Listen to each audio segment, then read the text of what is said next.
വന്ന് ആ കുട്ടി വന്നിട്ട് ചപ്പാത്തി കള്ളി എന്ന് പറഞ്ഞു. ബിഗ് ബോസ് അവളെന്നെ ചപ്പാത്തി കള്ളി എന്ന് വിളിച്ചു. ഞാൻ അവളെ ഒരു അനീത്തിനെ പോലെയാണ് കാണുന്നത്. ബിഗ് ബോസിൻ്റെ അടുത്ത് അനുമോളി കുറച്ച് കാര്യങ്ങൾ പറയുന്നുണ്ട്. ഇപ്പോൾ ലൈവിൽ നോമിനേഷൻസ് ആണ് നടക്കുന്നത്. അനുമോള് നോമിനേറ്റ് ചെയ്യാൻ കൺഫെഷൻ റൂമിലേക്ക് ചെല്ലുന്നു. ആദ്യം തന്നെ ബിഗ് ബോസിൻ്റെ അടുത്ത് ഒരു മാസ് ഡയലോഗ് അടിക്കുന്നുണ്ട്. ബിഗ് ബോസ്, എനിക്ക് 2-ൽ കൂടുതൽ ആൾക്കാരെ നോമിനേറ്റ് ചെയ്യണമെന്നുണ്ട്, പക്ഷേ 2 പേരെ പറ്റത്തുള്ളൂ, അതുകൊണ്ട് ഞാൻ 2 പേരുടെ പേര് പറയാമെന്ന് പറഞ്ഞ് ആദ്യം അക്ബറിൻ്റെ പേര് പറയുന്നു. അക്ബർ എന്നെ ഇവിടെ വന്നപ്പോൾ മുതൽ എൻ്റെ പുറകെ നടന്ന് എന്നെ ശല്യം ചെയ്യുന്നു. എനിക്ക് ഒരുമാതിരി ഭയങ്കര ഒരു ഇറിറ്റേഷനാണ്. എൻ്റെ പുറകെ നടന്ന് എന്നെ തന്നെ ട്രിഗർ ചെയ്ത് ഗെയിം കളിക്കുന്നത് പോലെ തോന്നി. അതുകൊണ്ട് ഞാൻ അക്ബറിൻ്റെ പേര് പറയുന്നു.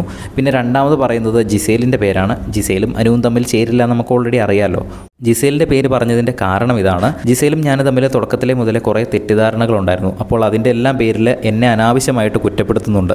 ഇപ്പോൾ ഈ റീസെൻ്റ്ലി ഞാൻ ചെയ്യാത്തൊരു കുറ്റത്തിന് വരെ എൻ്റെ ആ ഒരു കുറ്റം എൻ്റെ തലയിൽ വെച്ചു. ഒരു അനാവശ്യമായിട്ട് എനിക്കൊരു പേരും എന്നെ വിളിച്ചു. അത് അവൾ മാത്രമല്ല, ഇപ്പോൾ എന്നെ റെനയും ആ പേര് വിളിച്ചു. അവളെ ഞാൻ എൻ്റെ ഒരു കൊച്ചനീത്തിനെ പോലെ കാണുന്നത്. എന്നിട്ടും അവൾ എന്നെ ആ ഒരു പേര് വിളിച്ചു എന്ന് പറഞ്ഞ് ബിഗ് ബോസിൻ്റെ അടുത്ത് ഇങ്ങനെ സങ്കടത്തോടെ പറയുന്നുണ്ട്. ഇതെല്ലാം പറയുമ്പോൾ അനുമോള് പൊട്ടിക്കരയുന്നുണ്ട്. കരച്ചിൽ കൺട്രോൾ ചെയ്യാൻ വേണ്ടിയിട്ട് മേളിലേക്കൊക്കെ നോക്കി പല്ലൊക്കെ കടിച്ച് പിടിച്ച് മാക്സിമം ട്രൈ ചെയ്യുന്നുണ്ട് കരച്ചിൽ കൺട്രോൾ ചെയ്യാൻ വേണ്ടിയിട്ട്.